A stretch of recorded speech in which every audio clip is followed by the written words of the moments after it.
Hola, yo soy Angie y les voy a contar un poco sobre el derecho internacional público. ¿Qué es? ¿Cuáles son los elementos? ¿Qué son las fuentes?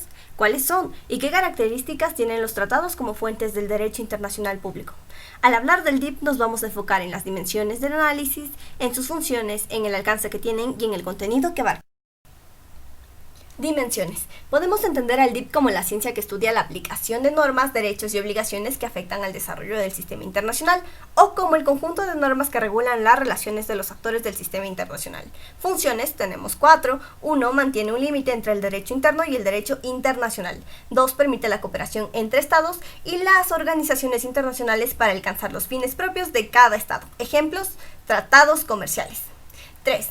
Permitir la cooperación entre estados con el objetivo de materializar los fines más importantes para la comunidad internacional: la paz, la seguridad, la protección de la dignidad humana. 4. Crea normas que dan paso al surgimiento de las organizaciones internacionales para materializar los objetivos de los estados. Ejemplo: la ONU. Alcances, tenemos dos tipos. Alcance general, que quiere decir que las normas del DIP son obligatorias para todos los miembros de la comunidad internacional y su meta es materializar los intereses comunes del sistema internacional.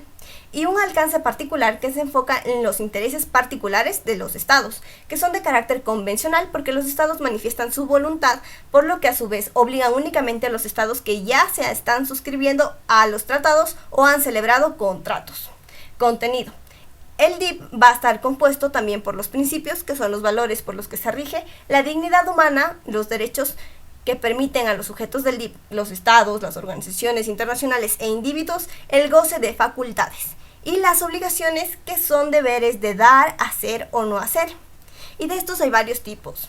Bilaterales, es decir, los estados contraen obligaciones recíprocas, interdependientes, surgen para alcanzar un objetivo solo si todos los miembros de un tratado cumplen con sus obligaciones. De alcance integral, encaminadas a satisfacer el objetivo. Pero el incumplimiento de una obligación no implica el que no alcancen el objetivo común. Obligaciones erga omnes, obligan a todos los miembros de la comunidad internacional aunque no hayan manifestado su voluntad de someterse a esa obligación. Obligaciones erga omnes partes, solo obliga a quienes firmaron los contratos o suscribieron tratados.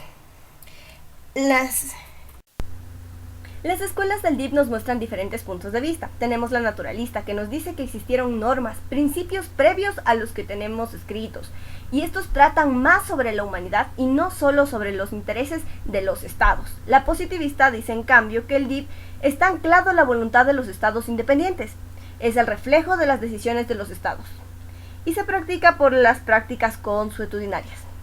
El positivista sociológico exige una visión social. Las normas deben reflejar el interés de la sociedad.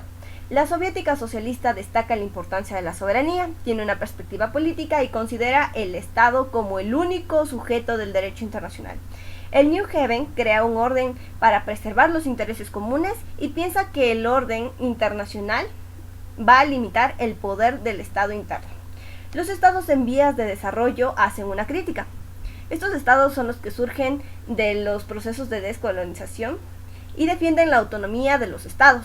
Plantean la necesidad de una justa distribución de la riqueza. Luego vamos a ver que históricamente, tras la Segunda Guerra Mundial, se lleva a cabo un punto de quiebre que va a diferenciar lo que es el DIP clásico del DIP contemporáneo. El DIP clásico es de corte liberal, se encuentra únicamente centrado en el Estado. El derecho estaba descentralizado, no había un orden ni organismos de control.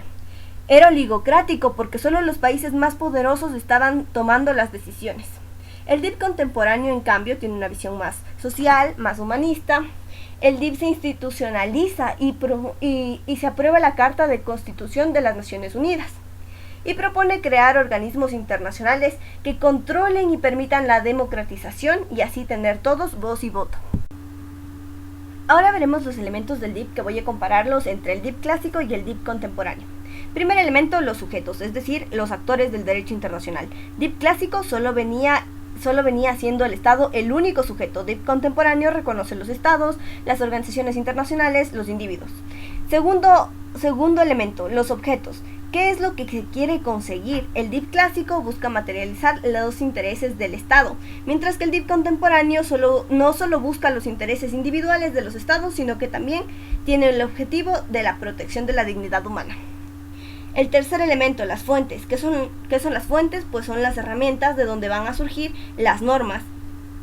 El DIP clásico dice que su fuente surge de la costumbre, es decir, esas prácticas de acción u omisión que se repiten en el tiempo y crean derechos.